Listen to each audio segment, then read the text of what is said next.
Okay, mayong gabi mga guys. Mag-update na po kita sa ato ang pugaran ron guys. Natay update ron pizza G's ug 11 mapiso ato sang silipon guys ang lista guys. O dara guys, mao din itong i-update ron guys ang Rodel Rico.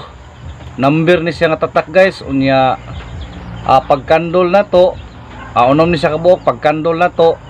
Upat ra ang naisulod atong silipon ron guys ug kining mismo siyam kabuok nga naisulod guys nya mupusa mo 21 ni sa kadlaw ug mga adlaw pizza 11 ang kining Rodel Rico. Pizza G's ni siya atong silipon guys. Tara guys. All right tara guys, ato ning silipon guys.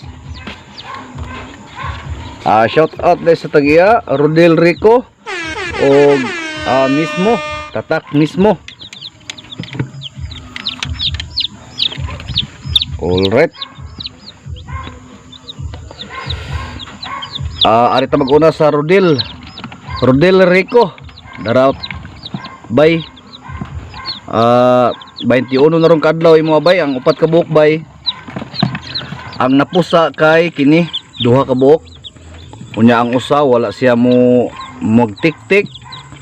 Unya ang usa bay dara akong gipagawas kay una ni siya nagtik-tik pero wala siya magawas. Number 7 bay. Unya pwede na ni makuha karong ugmang adlaw bay mga pizza 11 na ugma pohon. Kay lagsik naman siya purbuya ko duha gid taon naluyan.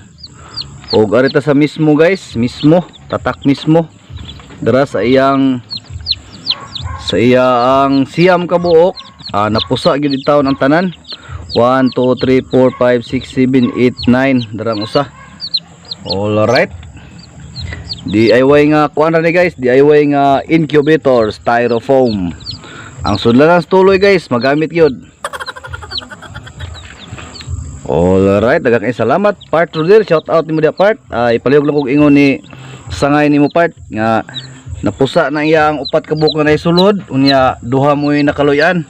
Ang duha wala magtik-tik ug ang usa number 7 wa siya kagwanta, wa siya kagawas para si moa. Og daghang salamat sa mga naglantaw. Bye bye.